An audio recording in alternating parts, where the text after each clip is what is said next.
simpósio. Doutor Valério Fux, aí que eu não dei nenhum abraço hoje ainda. É a maior referência hoje do Brasil e podemos dizer América Latina hoje aí na denervação renal. A gente começou esse sonho junto lá, mas eu acabei escambando mais para a área de angioplastia complexa. O Tarcísio está junto a ele aí nessa... Eu vou fazer uma invasão aqui, porque eu fiz uma... Essa invasão é bem coisa de humano. Tem um delay, fazer uma invasão aqui, uma homenagem justíssima. Nós estamos aqui diante de duas pessoas assim, extremamente importantes para o cenário da cardiologia intervencionista do Brasil. O Breno, que é o diretor científico da SBHCI, também faz CTO. Mas, Breno, me perdoe, agora vez de falar do João. O João é um cara empreendedor que acreditou no projeto, se esforçou, tem certeza que tirou muito dinheiro do bolso dele para viabilizar esse projeto. É um dos caras que mais faz CTO no Brasil, é um dos líderes da América Latina. Então nós temos que prestigiar o João por todo esse empreendedorismo e talento. Ninguém faz isso sem talento. João, assim, o reconhecimento da sociedade a você. Viu? Obrigado, Ayrton. O que a gente vai falar aqui hoje, assim, primeiramente, Tarcísio, você quer apresentar o Breno? Bom dia a todos. Vamos dar som? Dar início aqui ao nosso simpósio. Primeiramente, agradecer a todos aí pela presença. E hoje nós vamos falar um tema que vivenciamos rotineiramente no nosso serviço, na Unicor Linhares. Começamos oficialmente o João já vem fazendo isso há muitos anos, mas oficialmente em 2015, quando ele ficou em Nova York por um tempo, aprendeu algumas técnicas de como montar um serviço e em 2015 demos início a isso. Hoje ele é, como diz o Ayrton, o médico que mais realiza CTO no Brasil e talvez na América Latina. Então é um grande orgulho para a gente tudo isso aí. Então, além disso, é importante aqui também estar presente aqui o Zé Guilherme, o Alberto aqui, que também faz parte da nossa equipe do Unicor, o Dário. Angioplastia complexa é muito mais... Eu não estou vendo o Juliano aqui. Estou falando, tá chegando ali. O Patrick, tá tudo aí. Então, a angioplastia complexa envolve esse grupo todo de profissional. Não é apenas o hemodinamicista que chega numa artéria e vamos abrir de qualquer jeito. Então, muitas vezes vocês vão ver eles falando de capa ambígua, como que definir isso. Então, o Zé Guilherme ajuda com a imagem, com o angiotomo, o Juliano com o ecocardiograma, o Patrick também. Então, isso aí é um procedimento planejado, assim como a TAV hoje em dia. Então, aqui eu tenho muito orgulho de estar presente do Breno, convidar o Breno para participar com a gente. O Breno ele é doutor em Ciências Médicas pela Faculdade de Medicina da USP, chefe do Serviço de Hemodinâmica do Hospital Messejano e diretor científico da Sociedade Brasileira de Hemodinâmica e Cardiologia Intervencionista. Muito obrigado pela presença, Breno. É sempre um prazer estar com você. E o João, que é o palestrante também. O João, ele hoje é o coordenador da Cardiologia Intervencionista do Hospital LMC em Linhares, do Grupo Unicor, próprio da América Latina para CTO. Hoje em dia, com mais de 500 casos de CTO. Parabéns aí, João, e pode dar início aí à explanação. Então, primeiramente, agradecer a presença de todos.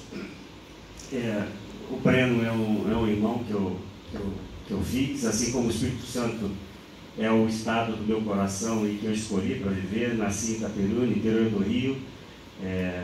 Meu pai está aqui presente também, agradecer a presença dele, que ele foi o meu grande incentivador a procurar novos caminhos, novos locais. Acabou que quando acabei minha residência estudante, em vez de querer ficar no mesmo ninho, eu resolvi abrir os horizontes e ir para Linhares e tentar fazer pelo menos 10% do que meu tio tinha feito em Itaperuna. E a gente está trabalhando isso. O que mais nos orgulha é a capacidade da gente inspirar pessoas como os colegas que nos acompanham hoje lá, todos que fazem parte do grupo, como o Tassi já acabou falando aí, eles só estão lá hoje porque eles enxergaram que a gente tinha alguma coisa a criar e alguma coisa a fazer. E não é fácil fazer medicina no interior. Estava falando com a Mônica ali, ela está hoje aqui em Santa Teresa por questões familiares, ela saiu de São Mateus, que tinha uma estrutura diferente daqui. Então é difícil no interior, mas não impossível. E o nosso slogan sempre foi fazer medicina de ponta fora dos grandes centros. Eu falo, a gente não está no interior por exclusão, mas sim por opção. Então, como o Breno falou, a gente começou esse projeto. Por favor, pode projetar aqui. O Breno, ele estava em São Paulo também, ele decidiu, ele estava nos melhores centros, no Einstein, teve envolvido no Sírio, em Corre, e chegou um momento também que fez o caminho de volta para a cidade natal dele, que é Fortaleza. E hoje, os 4 maiores operadores do Brasil, né, Breno, são todos fora das grandes capitais. Então, eles não estão nos grandes centros devido à dificuldade técnica, à dificuldade dos grandes grupos liberarem investimento para fazer os seus materiais complexos, custosos. Então, isso você tem que fazer de uma forma com muita garra ali para você conseguir, visto que a curva de aprendizado é muito grande. Eu comecei em 2011 a me deparar com esse desafio, né, Breno, mais ou menos em 2013, né? Para mim é um privilégio muito grande participar aí do Congresso Capixaba e uma honra muito grande participar desse evento voltado para a CTO, o Nicola, a LMC, o convite do João, que é nosso parceiro irmão aí, nessa tarefa de difundir um método de tratamento que muitas vezes é uma opção para quem não tem opção. Lembrando que esses pacientes são pacientes muitas vezes com qualidade de vida limitada, sofrendo de angina, passaram por múltiplas tentativas de procedimentos prévios, às vezes por cirurgia prévia, o tratamento clínico que chegou no limite, e aí encontra uma opção de tratamento que consegue melhorar a qualidade de vida, e em alguns casos melhorar o prognóstico. Mas esse tipo de tratamento requer um treinamento muito grande para a formação do profissional e dos serviços que vão oferecer essa possibilidade.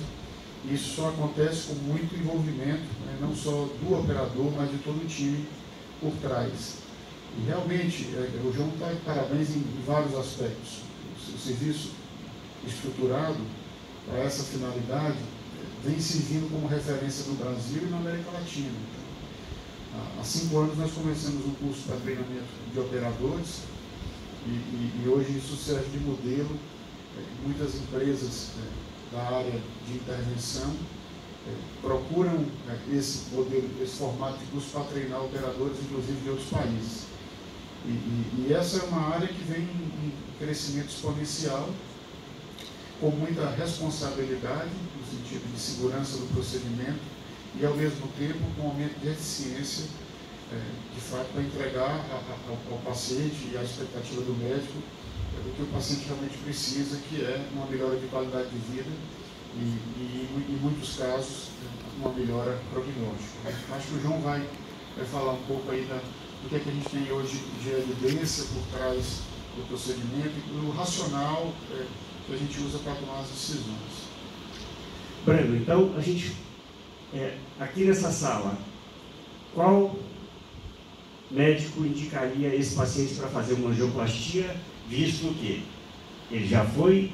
A primeira coisa que eu falo, se esse paciente foi indicado fazer um cateterismo, ele já tem uma indicação que você já tem um histórico para indicar. Você não pega um paciente na rua aleatoriamente e indica ele para fazer um cateterismo.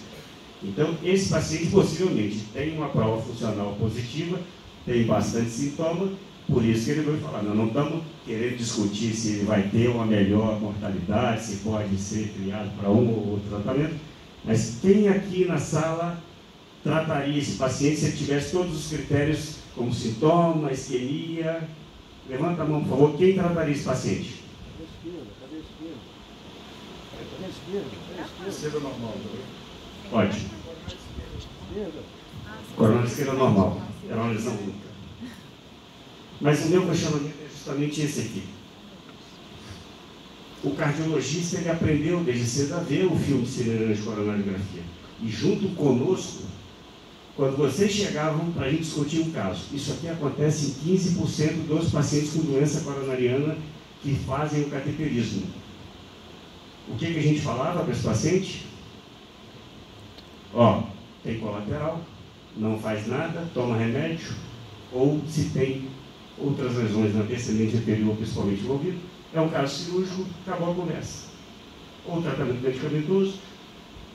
Esse caso aqui não é nem um caso que a gente vai discutir. Ah, vou dar uma tentadinha ali, né, Eita, de passar o fio. Ali, se você der uma tentativa, você vai fazer uma complicação que você vai tamponar o paciente, pelo amor de Deus, vou chamar o cirurgião, aí começa aquela correria.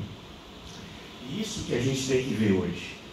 O que foi uma coisa intransponível no passado, né, Breno? Hoje a gente tem vários caminhos. Nós vamos mostrar algumas formas aqui de você chegar ao resultado final com segurança e eficácia. Mas como a gente falou, eu comecei o projeto em 2011, o prêmio em 2013. Tem um caminho que a gente andou. Assim como vocês, a experiência clínica, o feeling, aquela sensação, ali vai dar problema, aqui não vai dar problema.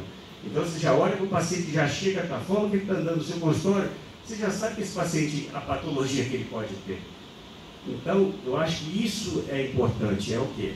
A dedicação, conhecer, para quê? Para entregar um resultado com eficiência, segura e com desfecho de melhora do que esse paciente veio nos procurar, né, Maria?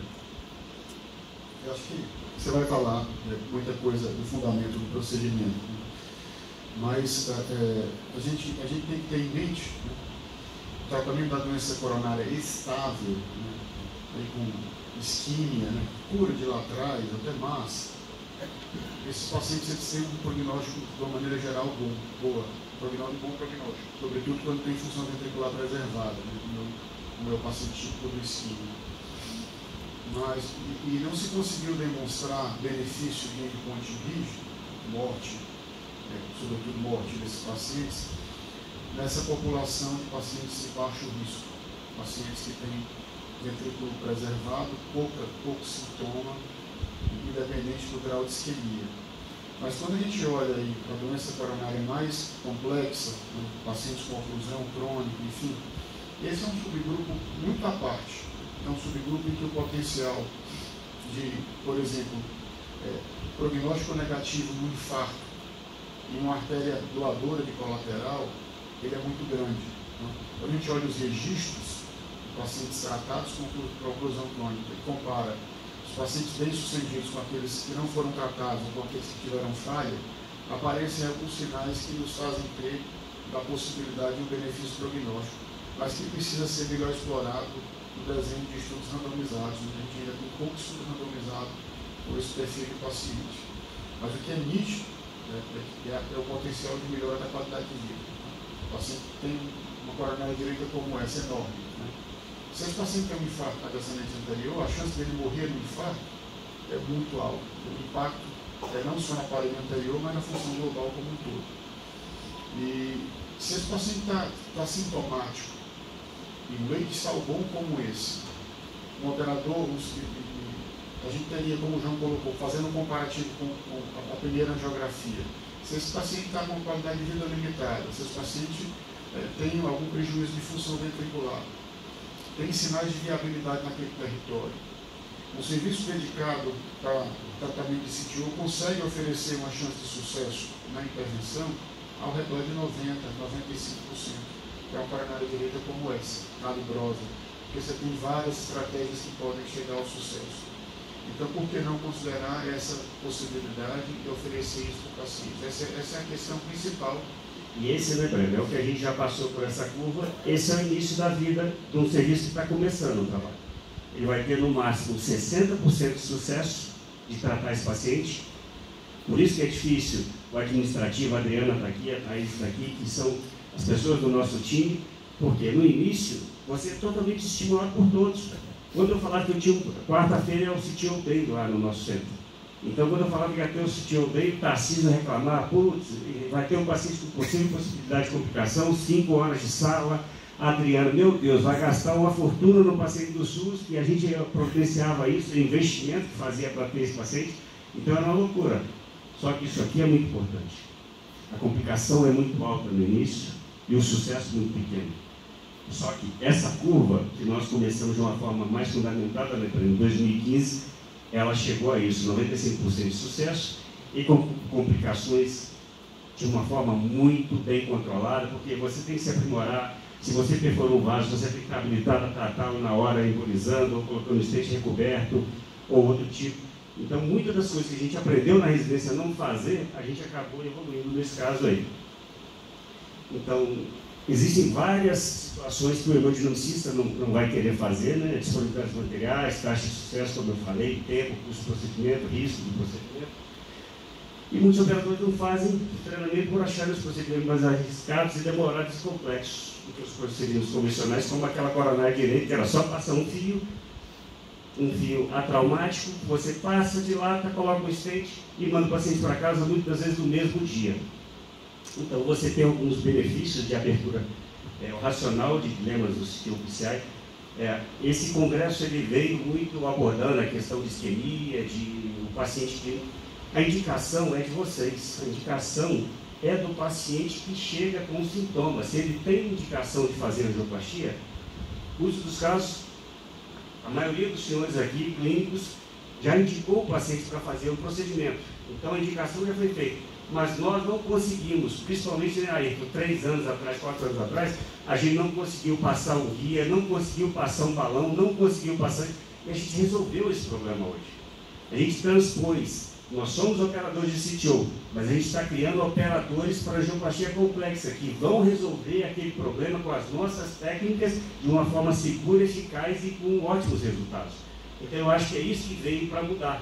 Não é só a artéria 100% ocorrida que a gente está visando hoje. São aqueles casos que às vezes você perder um stent numa artéria circunflexa e está lá o stent, o paciente perdeu um pouco, ele fica receoso de ter um quadro. Você tentou, não deu, mas vamos deixar ele quietinho lá. Então, esse paciente hoje, com o desenvolvimento da tecnologia, dos materiais, dos fios, de tudo isso, eles são totalmente factíveis. Então, a gente tem que rever um pouco a nossa história passada e nós somos o maior vendedor de esperança para o paciente. Tem coisa pior que você chegar num consultório médico hoje e falar: seu caso não tem solução. Seu caso é um caso perdido. Semana que vem eu estou recebendo um paciente do Acre que vai vir tratar conosco porque ele não teve perspectiva, porque não era uma descendente anterior envolvida, era uma coronária direita, um paciente muito sintomático, e aí você fica. Outro caso que eu tive, que ele até mandou um vídeo para de vários pacientes, um paciente de 81 anos, extremamente ativo, advogado, lá em Florianópolis. Ele fez questão de encontrar comigo semana passada, a gente tratou ele em fevereiro, vida normal agora, e ele colocou um stent há 20 anos atrás e o stent ocluiu, o bare metal ocluiu 6 meses depois. E esse paciente convive com sintoma de angina desde então. E em fevereiro a gente abriu e voltou a ter uma vida normal, 81 anos. Então eu acho que a gente está aí para isso, né? Esse slide eu acho importante, porque isso é um problema frequente. Um problema que ocorre em 1 em cada 5 pacientes. 1 em cada 5 pacientes que vêm para o cateterismo tem uma artéria fechada.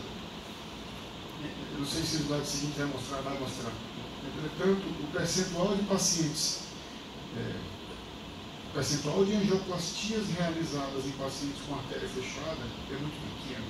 O fato de você encontrar uma oclusão crônica é um dos principais preditores de que esse paciente ou vai para a cirurgia ou vai ficar em tratamento clínico. Só o anterior. E na realidade a gente se esforçou muito aí ao longo dos últimos anos para aumentar a taxa de sucesso na intervenção, para sair de 60%, como o João colocou, para 90%. Mas o impacto disso populacional é muito pequeno, porque a maior parte dos pacientes ele não tem uma indicação feita.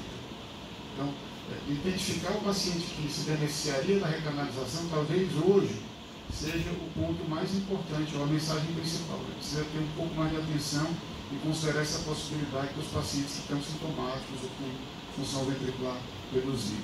Isso é uma opção de tratamento e que muitas vezes é complementar a cirurgia.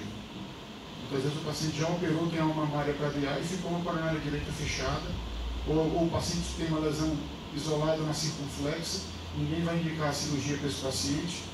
e ele fica em tratamento clínico com sintoma e qualidade de vida limitada. Então essa é uma opção a ser considerada. E esse, lembrando, é o nosso racional.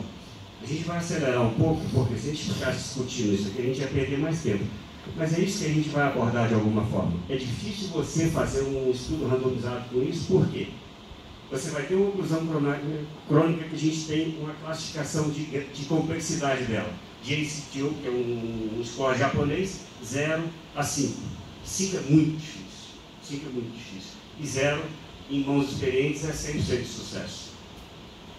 Como você vai fazer um trial em que todos os hemodinâmicos confiam somente se ele passar o fio, se ele der uma tentadinha, de alguma forma ou de outra, ele vai abrir, é uma moedinha que joga para cima. Ele vai conseguir abrir em 50% dos casos.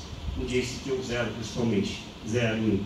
Então, é difícil de você fazer um estudo randomizado, principalmente por isso. Aquele que você tentou abrir, ele nunca vai entrar num trial, e o paciente, não, doutor, eu quero tratar essa. Então, foi dada uma outra opção. Então, a gente vai acelerar um pouco, para a gente mostrar um pouco como a gente resolve a vida desses pacientes, né? Vamos começar, né, Brena? Essa é uma figura clássica nossa. O que a gente tem que passar para vocês clínicos, não importa como a gente chega ao resultado final, o importante é deixar o vaso aberto, com fluxo time 3, com angioplastia ótima, né, Breno? Com auxílio de imagem e tudo, para a gente ter um resultado durável para esse paciente. Agora, como a gente vai chegar, a gente tem 4 vias. Breno. Acho que você está mostrando aí, João, a gente aprende no programa de residência, como cardiologista clínico e depois cardiologista intervencionista, um dos problemas principais na intervenção coronária é quando o fio guia entra dentro da placa. O beabá da intervenção é que o fio tem que passar o mais suavemente pela luz, sem nenhuma proporção na imagem de novo. Então, é passar por dentro da luz. E na oclusão crônica é justamente o contrário. Você tem que aprender a navegar dentro da placa, porque não tem luz, navegar dentro da placa e sair na porção distal do vaso dentro da luz. E isso pode ser feito pela própria placa, mas pode ser feito também pela parede do vaso, com a reentrada distal. Tanto de maneira anterógrada, de maneira clássica, como também pela via retrógrada, vindo pela colateral, e aí aprendendo a navegar na colateral com dispositivos apropriados e fazer um cruzamento reverso. Porque muitas vezes a capa proximal da oclusão, que está submetida a um sistema de pressão mais alto, é uma capa mais rígida, mais romba, é mais difícil de vencer, mas a capa distal, que está submetida a um regime de pressão menor, é uma capa mais frágil e mais difícil de ser abordada. Então, trabalhar com essas possibilidades é o que faz ampliar a taxa de sucesso de 50% a 60% para 90%. Naturalmente, você precisa de treinamento para que se faça chegar nesse ponto com segurança. Isso a gente aprendeu com a Tânia, né, Breno? Planejar cada passo, a gente vai para o procedimento, muitas vezes com angiotomografia, além dos testes isquêmicos, a gente vai para um conhecimento melhor da anatomia, com angiotomografia, para a gente desenhar um procedimento mais seguro, mais rápido e mais efetivo. Aqui nós temos o global, o processing algoritmo, que são os algoritmos, que isso é uma coisa muito bem documentada. Não é um procedimento que é feito, eu acho que vai ser assim. Não, já é um procedimento que a gente tem todos os passos de uma forma muito concreta. Então não é um procedimento aleatório que a gente vai fazer sem técnicas específicas. Isso está muito bem documentado. O que acontece às vezes, a gente tem uma angiografia, até mesmo quando se identifica essa angiografia desse paciente, a gente tem uma série de características ali que a gente tem que fazer um estudo dela, por isso que a gente fica de 20 a 30 minutos analisando. E claro, nós temos o CTO Box, que é hemodinâmica, não faz nada sem catéteres, dispositivos, fios, balões. Então isso é muito importante. Até mesmo quando você tem as complicações, você tem que estar habilitado a saber manusear e ter disponibilidade daqueles materiais para a gente resolver o caso com segurança. Então nós vamos começar com um caso aqui. Nós vamos ver um paciente, eu vou acelerar um pouco aqui das questões clínicas, a gente quer mostrar um pouco, como eu disse para os senhores, quem vai indicar esse procedimento, independente, fecha o olho na anatomia. Se tem indicação clínica, sintoma, isquemia, e você acha que aquela artéria deve estar aberta, a gente vai fazer o que precisa ser feito. Olha esse paciente, João, Pode só chamar a atenção de pontos importantes, né? 64 anos, é o presente CEO ativo, né? Jovem, muita vida pela frente, angioplastia prévia, hipocinesia inferior e uma área grande de isquemia, 31%, né? Inferolateral. Medicação, talvez possa mexer um pouco, mas muitas vezes é o que o paciente tolera, né? E ainda assim está sintomático, classe 2, 3. Então, esse paciente, ele é sintomático de isquemia, né? Viabilidade da área que vocês vão ver agora no cateterismo. Esse é o nosso approach para o paciente com a capa ambígua. O que é capa ambígua? A capa próxima, onde você tem a oclusão, você não sabe aonde o fio guia vai penetrar. Você pode ter uma microcirculação ali, se você for com o fio ali, você vai invariavelmente perfurar a artéria e ter uma complicação. Então isso é uma das coisas que torna o procedimento mais complexo. Aqui nós vamos ver o método de imagem que a gente acelera.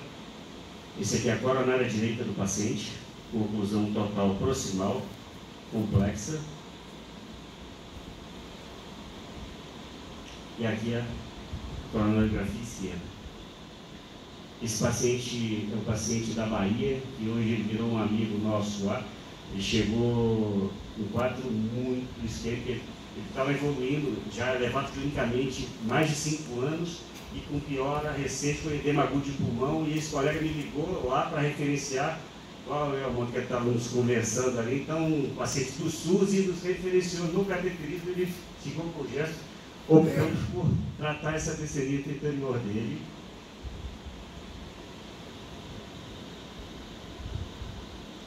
Que era uma bifurcação e um marginal. Esse foi o resultado final pós-tratamento, e vocês podem notar ali a presença de um grande ramo marginal enchendo tardiamente, retrógrado, e a coronária direita. Breno. Esse caso, João, é um caso que cabe discussão, né? Porque o paciente com anatomia complexa poderia ter sido considerado cirurgia, né? Um síntese score não é um síntese score tão baixo, ele tem DA proximal, tem 2 oclusões crônicas e lesões nos 3 territórios. Mas esse paciente, se eu não me engano, ele veio num quadro de síndrome aguda, né? Você tratou ADA e ACX no contexto de uma síndrome coronariana aguda. Muitas vezes, depois da resolução do quadro agudo, sobram essas questões, né? Sobram essas questões de revascularização completa versus tratamento clínico, num paciente que tem ADA resolvida e sobrou uma circunflexa e uma coronária direita grande, né? Esse paciente, ele é candidato à cirurgia nesse momento, ele é candidato a ser mantido em tratamento clínico. A gente sabe do complete, discutiu o complete ontem, falando que quando a gente trata a lesão ocupada no infarto e o que sobra, se o caminho é o tratamento conservador, em geral esse paciente paga um preço na evolução, o risco de reintervenções de urgência, infarto ou mortalidade cardiovascular. É claro que no complete, daí as dificuldades aí de anatomia complexa, os pacientes com oclusão crônica ou com anatomia muito complexa foram excluídos. Então, esse paciente ele não está em nenhum estudo. Isso aqui vai do julgamento clínico e do resultado institucional. É impossível você propor, por exemplo, sistematicamente uma abordagem para recanalizar essa coronária direita e a marginal sem conhecer os resultados do centro. Da mesma maneira, é impossível você propor a cirurgia sem conhecer os resultados do centro. Então, nós não podemos extrapolar os dados de estudos ou de centros de referência nacionais para todas as instituições. Você tem que conhecer o dado do seu hospital. Se no seu hospital você tem um programa de intervenção que lhe permita recanalizar com uma chance elevada uma coronária direita grande como essa, num território que tem viabilidade, provavelmente isso vai impactar do ponto de vista prognóstico. Isso a gente não tem como ser afirmativo, porque não tem evidência robusta em cima disso, mas certamente vai impactar do ponto de vista de qualidade de vida, uma vez que o paciente já está bem medicado e ainda assim se mantém com sintomas. E nesse caso é a questão do si, como na vida, na medicina, e se eu tivesse feito isso? Foi feito o tratamento da descendente anterior. Nós deixaríamos Por isso, nós deixaríamos esse paciente agora sem opção nenhuma de se completar o tratamento. Então, eu acho que a mensagem seria mais importante nesse momento é isso, que a gente optou por complementar o tratamento dele, de fazer uma revascularização completa para deixar esse paciente assintomático e preservar a anatomia original dele. Nesse caso, a gente usou sempre, como vocês viram ali, nós temos uma técnica que a gente sempre usa 2 catéteres. Por quê? A grande dificuldade, às vezes, a gente sabia onde a gente está indo com o fio. A injeção contralateral é para a gente ter noção se a gente está indo aqui no vaso verdadeiro. E existem várias técnicas que a gente usa para ver isso. A movimentação do seu fio deve ser condizente com a movimentação do batimento do coração. As artérias têm que dançar conjuntas. Então você muda a sua percepção do procedimento. Porque se você sente que o coração está batendo ali, o que você enxerga na visualização contralateral? A artéria está assim. E o seu fio está assim. Na hora que ela faz isso, o seu fio assim, você está no espaço pericárdico ou outro espaço que você não está. Então são várias situações que a gente muda completamente a percepção. Nesse caso a gente usou um microcatéter, fez a punção da capa proximal, utilizando um dispositivo que é o crossbose, é uma ogiva de 1 milímetro, romba, que você começa a fazer um movimento de rotação, ela vai na subintimal e você reentra distal, podendo ou não utilizar um dispositivo que é o Stingray. Nesse caso a gente já foi para a luz verdadeira com fio, sempre utilizando método de imagem. Para a gente é um vaso que às vezes a gente acha que é um vaso de 2,5 milímetros, no final tem um vaso de 5, 4,5, para a gente ter um resultado durável e ótimo, que é uma angioplastia com um resultado guiado por imagem. Né? João, eu acho que assim, a gente cabe algumas reflexões aqui, uma análise crítica, no que diz respeito às decisões multiarteriais. Né? Se a gente olhar o Syntax Trial, a taxa de sucesso em recanalização de oclusão crônica no Syntax Trial, estou falando aqui de centros de referência na Europa, Estados Unidos, o Brasil também participou, 50% de sucesso. Não é à toa que no Syntax Score a oclusão crônica pontua tanto, porque a taxa de sucesso no Syntax Trial foi de 50%. Foi um estudo que não tinham operadores dedicados à oclusão crônica. Então, recentemente foi publicado o FADE 3, né, que incorporou a fisiologia invasiva para tentar nortear a revascularização do multiarterial. Os senhores viram que a intervenção melhorou em relação aos resultados históricos, mas perdeu para a cirurgia no que diz respeito à necessidade de nova revascularização. Encurtou a distância, mas perdeu. De novo, né, baixa taxa de utilização de imagem intravascular no FADE 3, menos de 20%. Baixa taxa de recanalização de CTO e baixa taxa de sucesso, menos de 70%. Né? Isso pode ser visto lado a lado com o Syntax, com o Syntax 2.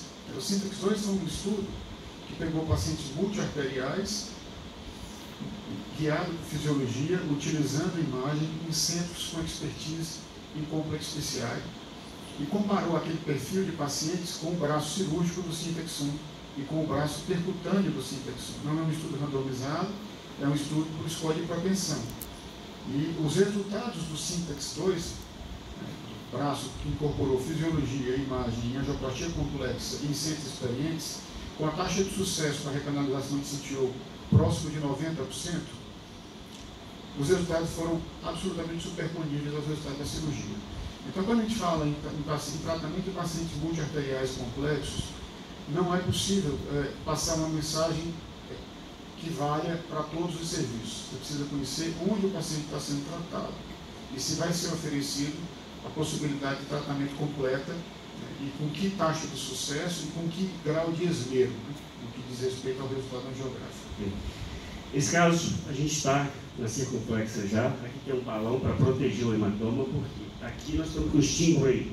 É um dispositivo da Boston em que você tem um furo na frente do balão, um furo posterior e um anterior, porque aqui a gente está no espaço subintimal. Se você continuar com fio, você vai só causar hematoma e vai fechar esse vaso.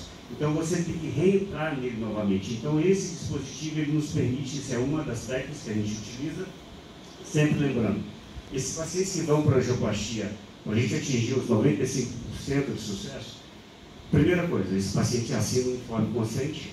Outra coisa, nunca faça um procedimento desse ad hoc. E outra, diferente das outras técnicas, a gente trata os outros vasos que precisam ser tratados. E a gente pensa, não, eu vou tentar primeiro a oclusão crônica e depois tratar a DA e a CX. Errado.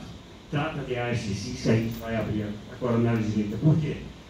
Você vai submeter esse paciente a um procedimento de alto risco, demorado e muito isquêmico. Se você não tratar, se você não der sangue para esse paciente antes, você vai aumentar o risco desse paciente, porque ele vai estar muito isquêmico.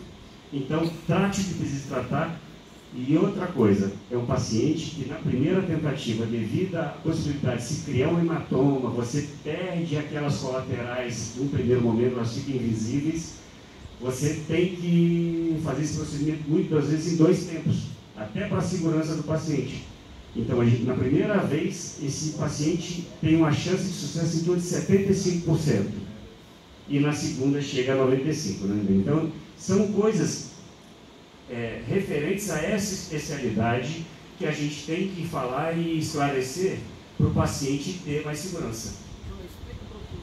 Isso é o que chama de procedimento de investimento. Isso. Por quê? Breno, pode falar. Esse é um termo que pode parecer um pouco confuso, né? Pode parecer um pouco confuso. Mas isso é sistemático, isso está incorporado inclusive nas diretrizes. O procedimento de recanalização de oclusão crônica, por definição, ele pode incluir 2 etapas. Não é infrequente a gente tentar, digamos, a via anterógrada, e lidamos com uma série de dificuldades, né? A capa, onde está o ponto de oclusão, onde que eu tenho que entrar, às vezes eu tenho que fazer modificações naquela região, e finalmente eu consigo avançar e consigo vencer a capa proximal e estou navegando dentro da oclusão. E por algum motivo formou-se um hematoma, ou o fio caiu no espaço subintimal. O fio cair no espaço subintimal não é uma frustração, porque o espaço subintimal, muitas vezes, é um dos caminhos que a gente usa para recanalizar. O João acabou de mostrar aqui 2 casos. Ocorre que eu tenho que cruzar a oclusão pelo espaço subintimal e depois eu tenho que reentrar na luz. Mas se eu tenho um hematoma muito grande, eu posso apagar a luz distal e não conseguir reentrar. E o que é que eu faço? Eu perco aquele que eu já consegui? Não. Eu posso dilatar o espaço subintimal, fragilizar a placa com as dilatações, e que isso pode criar múltiplas fenestrações, e que o paciente vai cicatrizar. E daqui a 1 mês, 2 meses, ele volta para o laboratório de hemodinâmica e eu posso encontrar uma situação muito mais amigável. Às vezes até artérias abertas, que eu posso passar o fio e completar a intervenção.